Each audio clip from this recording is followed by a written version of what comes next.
Hello everyone, this is Tom Fox and I'm the Compliance Evangelist. I'd like to welcome you to my January 2018 podcast series of 31 Days to a More Effective Compliance Program. But first, a word about this month's sponsor, Conversant. Conversant brings a different kind of ethics and compliance solution to your organization. These days, business success demands something different, a corporate culture centered on integrity and ethical behavior. Conversant provides your teams with a centralized platform and automated processes that connect your business goals with your ethics and values. The result, a highly strategic program that drives ethics and values to the center of your business. Through the use of the Conversant Ethics Cloud platform, it gives you the choice of what you need according to your compliance program maturity. As your compliance program progresses on its ethical journey, Conversant can meet the needs of your requirements with unified ease of use and all of your ethics compliance data in one place, increasing transparency and efficiency while reducing cost. If you have been following me over the past year, you know that I have gone on a one-year exploration of various components of a best practices compliance program. However, during this exploration, there were two very important documents released by the Department of Justice relating to a best practices compliance program. In February 2017, there was the Evaluation of Corporate Compliance Programs document, and in November 2017, there was the announcement of the new FCPA Corporate Enforcement Policy. Therefore, in this month of January, I'm going to lay out for you what should go into your best practices compliance program based upon the 10 hallmarks of an effective compliance program and these two documents. Over the next 31 days, I will be exploring the best way to more fully operationalize a compliance program using the most recent DOJ resources. I hope you will join me for the full 31 days as we engage in an exploration to a more effective compliance program. 31 Days to a More Effective Compliance Program is a part of the Compliance Podcast Network. Day 2, Measuring Your Risk. Operationalizing your compliance program can take many shapes and forms. Using the entire risk management process to embed your compliance program within the contours of your organization is an important key step as it allows you to have full visibility of your compliance risks through a longer life cycle. Forecasting allows you to consider your business strategy and wed the risks you can foresee to a risk management approach. Risk assessments allow you to evaluate and measure known risks. Risk-based monitoring allows you to monitor both the compliance risks you know of and detect those you do not know of on an ongoing basis. I think there are several key lessons to be considered by any chief compliance officer or compliance practitioner around the entire concept of measuring your risk. The first is the process around risk management. Most compliance practitioners understand the need for a risk assessment as it is articulated as Hallmark 4 of the 10 hallmarks of an effective compliance program. From the 2012 FCPA guidance, the DOJ and SEC said, assessment of risk is fundamental to developing a strong compliance program and is another factor the DOJ and SEC evaluate when assessing a company's compliance program.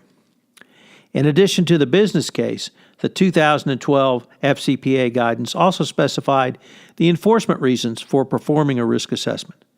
DOJ and SEC will give meaningful credit to a company that implements in good faith a comprehensive risk-based compliance program, even if that program does not prevent an infraction in a low-risk area because greater attention and resources have been devoted to a higher risk area. The DOJ Evaluation of Corporate Compliance Programs and new FCPA enforcement policy both build upon this. Yet as compliance evolves and corporate compliance programs become more sophisticated, compliance is not simply seen as a legal prophylactic, but as a business process. Seen in this light, it is clear the risk management process should begin with forecasting as it attempts to estimate future aspects of compliance risk for your business. A compliance professional should be able to say with some degree of authority, we think the following will happen in 3 months, 6 months, 12 months, and 24 months. This can be used as a way to move resources around where a compliance team thinks it's appropriate in order to meet these future needs. By starting with forecasting, a compliance function utilizes risk assessment to consider issues which forecasting did not predict for, or issues which the forecasting model raised as a potential outcome, yet warranted a deeper dive. If you are moving into a new product or sales area or required to use third-party sales agents, a risk assessment would provide information that a company could use to ameliorate those risks, or at least mitigate them. Risk-based monitoring also follows from the issues that your risk assessment identified as your highest risks.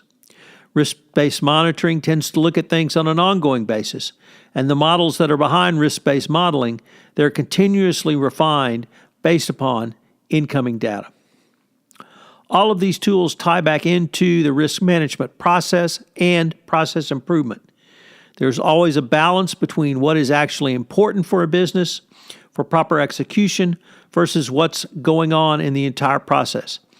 If you're not measuring at a high enough resolution, you're not capturing a lot of the environmental, market forces, or internal factors that are probably of high leverage to your business that you just don't know about. Take the following example. Say there's a 30% chance of a compliance failure happening.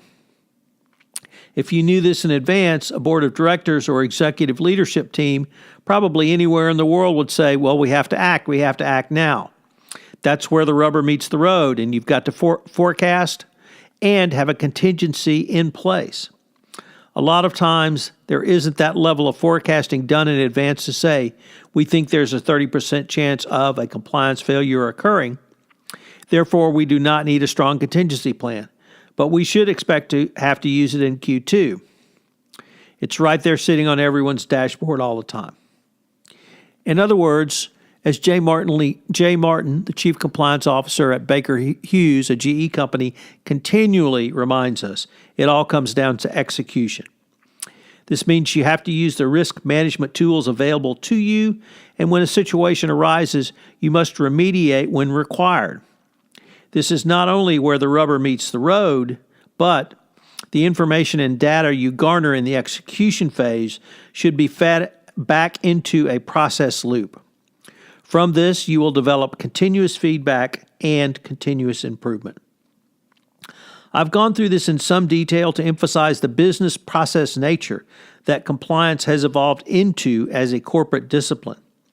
By using these techniques, the CCO or compliance practitioner makes the business run more efficiently and, at the end of the day, more profitably. The more you can bring these types of insights to a chief executive, the more you can demonstrate how compliance adds to the bottom line and is not simply a cost center. So what are today's 3 key takeaways? Well, number 1, the risk management process is really an important backbone of operationalizing compliance.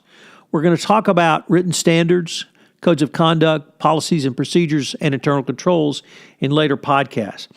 But the risk management process of forecasting, risk assessment, and risk-based monitoring is a backbone which allows continuous information to be fed back into your compliance program. 2, you should be able to monitor and measure both known and unknown risks. I know this sounds counterintuitive, but that is a part of the entire process so that you are using risk-based modeling and continuously refining based upon the data, on the incoming data. And finally, number 3, all of these steps help a business to run more efficiently and at the end of the day, more profitably. When you can use this type of information to bring to the executive leadership team, to bring to a chief executive, you demonstrate how compliance adds to the bottom line and it's not simply a cost center. As you're required to further operationalize compliance, it's also going to demonstrate how compliance is actually business positive by increasing profitability to the company because you're making it more well-run. This is Tom Fox. Thank you very much for joining me of day 2 of 31 Days to a More Effective Compliance Program, and I hope you will join me tomorrow for Day 3.